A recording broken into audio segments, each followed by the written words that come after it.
ఏంటిది పల్లవి, ఏమైంది ఇప్పుడు? నువ్వు మాతో హ్యాపీగా లేవా?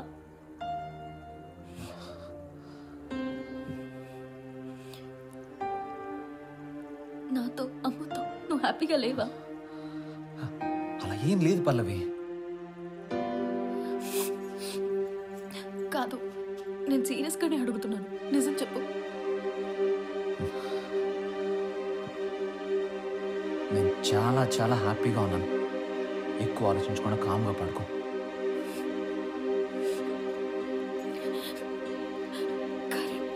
కరెంట్ షాక్ పెట్టుకోవడానికి కూడా రెడీ అయిపోతావా? మా గురించి ఆలోచించవా? అదేం కాదు. మాకంటే గతమే ఎక్కువ కదా.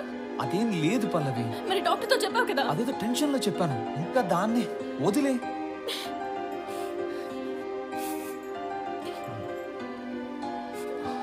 పల్లవి పల్లవి వదులు.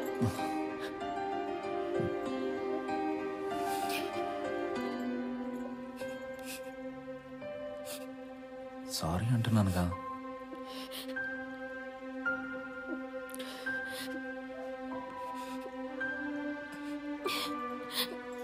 ఇంకెప్పుడు ఇలాంటి పిచ్చి పిచ్చి ఆలోచన చేయవు కదా.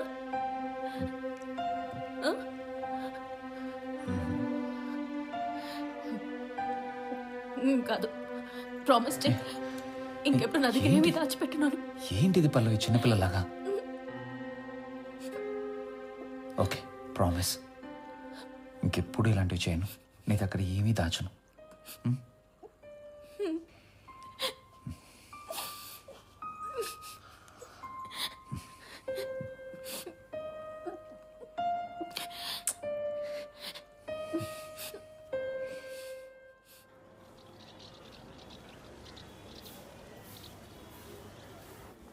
చెవి మీదంతా వేసేస్తున్నావమ్మో.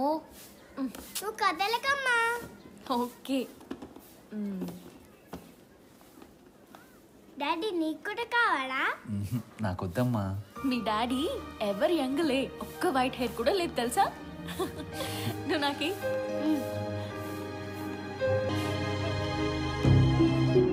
పడిపోతావు నానా. చూడు చెప్తే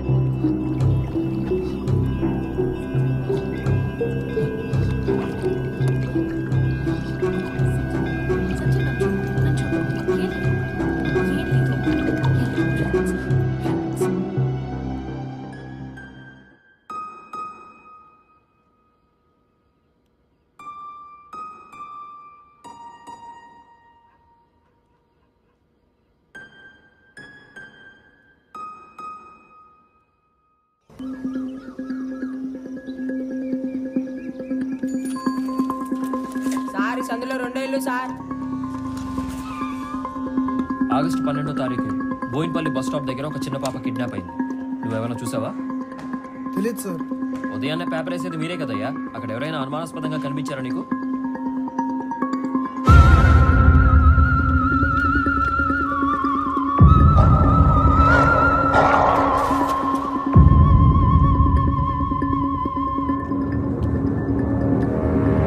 అవును సార్, ఆ రోజు ఒకడు కుక్కను తీసుకుని వచ్చాడు సార్. ఆ కుక్క వల్లే నాకు దెబ్బ తగిలింది. నువ్వు మళ్ళీ అతన్ని చూస్తే గుర్తుపడతావా? గుర్తుపడతా సార్. అయితే పోలీస్ స్టేషన్కి వచ్చి చెప్పు. గుర్తుపట్టలేను సార్ నేను. ఇప్పుడే కదా గుర్తుపడతాను. సార్ పోలీస్ స్టేషన్కి రాలేను సార్ నేను. ఆల్రెడీ నాకు 4 రోజులు కూలిపోయింది. ఈ హెల్ప్ చేస్తే నీకు 1000 రూపాయలు ఇస్తామయ్యా. 2000 ఇస్తే వస్తాను సార్. సరే రా పోదాం.